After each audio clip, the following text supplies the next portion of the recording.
Oke, baik. Hari ini kita akan belajar tentang pola persebaran keanekaragaman hayati di Indonesia. Nah, sebelum itu, Ibu mau tanya dulu pertanyaan untuk membuka kegiatan pembelajaran kita hari ini. Pertanyaannya adalah, ada berapa zona wilayah persebaran keanekaragaman hayati di Indonesia? Siapa yang bisa jawab? Angkat tangan. Ayo, jangan malu-malu. Siapa yang bisa jawab? Oke, Desi sudah angkat tangan. Siapa lagi? Ibu mau 3 orang yang bisa menjawab pertanyaan Ibu. Oke, Arni sudah angkat tangan. 1 orang lagi. Oke, Sony. Oke, mari kita dengarkan jawaban dari 3 teman kita. Yang pertama, kita dengarkan dulu dari Desi. Silakan Desi. Oke, kita berikan tepuk tangan untuk Desi. Selanjutnya kita berikan kesempatan kepada Arni. Silakan. Oke, kita berikan tepuk tangan lagi. Dan yang terakhir, Sony, silakan menjawab pertanyaannya. Oke, kita berikan tepuk tangan.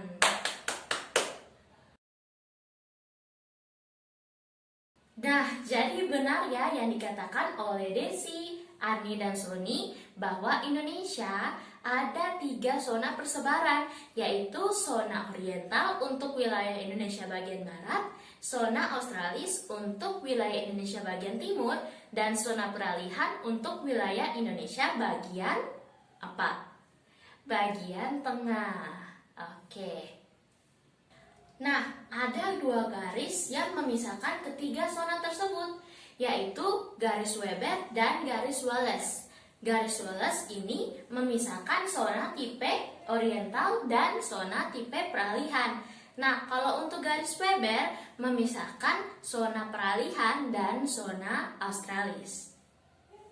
Dari ketiga zona persebaran keanekaragaman hayati Indonesia, tentu ada flora dan fauna tersendiri. Contohnya, untuk wilayah barat atau zona oriental, ada badak, ada juga gajah, ada juga harimau, ada juga macan tutul, dan apalagi ada yang tahu?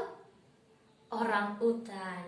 Dan untuk floranya juga memiliki ciri khasnya sendiri, yaitu ada bunga Rafflesia arnoni atau bunga bangkai, ada juga berbagai macam flora-flora yang hanya ditemukan di wilayah Indonesia bagian barat. Untuk wilayah Indonesia Timur ada juga flora dan faunanya yang tersendiri, yaitu ada walabi, ada kakatua raja, ada cendrawasih, burung nuri, dan hewan-hewan lainnya. Kalau untuk flora, ada yang tahu? Ada yang namanya matoa, ada juga pohon sagu, dan ada juga bunga merah. Kalau untuk tipe peralihan di wilayah Indonesia bagian tengah, siapa yang tahu flora dan faunanya? Tentu kita harus mengetahuinya. Kalau untuk flora, ada yang tahu? Yang endemik di NTT ada yang tahu? Cendana dan pohon lontar. Kalau untuk faunanya ada yang tahu? Anoa, komodo itu merupakan fauna endemik dari tipe peralihan atau fauna di wilayah Indonesia bagian tengah. Oke, hari ini kita sudah mempelajari tentang 3 pokok bahasan, yaitu yang pertama 3 zona persebaran keanekaragaman hayati Indonesia, yang kedua pengertian garis Wallace dan garis Weber, dan yang ketiga adalah contoh flora dan fauna di wilayah Indonesia bagian timur, bagian tengah, dan bagian barat. Nah, dari ketiga pokok bahasan tersebut, ada yang ingin bertanya? Silakan. Oke, tidak ya? Oke, baik, karena tidak ada yang ingin bertanya, semua siapkan kertas karena akan ada post test. Soalnya 2 nomor ya. Oke, nomor 1. Sudah? Nomor 1, deskripsikan flora atau fauna yang Anda ketahui, ciri-cirinya, dan di mana dia berasal, dari zona mana. Misalnya oriental, australis, atau peralihan. Sudah? Oke, nomor 2. Mengapa Indonesia terbagi menjadi 3 zona persebaran keanekaragaman hayati? Coba jelaskan. Oke, 2 soal itu kerjakan dalam 5 menit ke depan dan dikumpulkan di meja ibu. Apa kertasnya sudah dikumpulkan semua?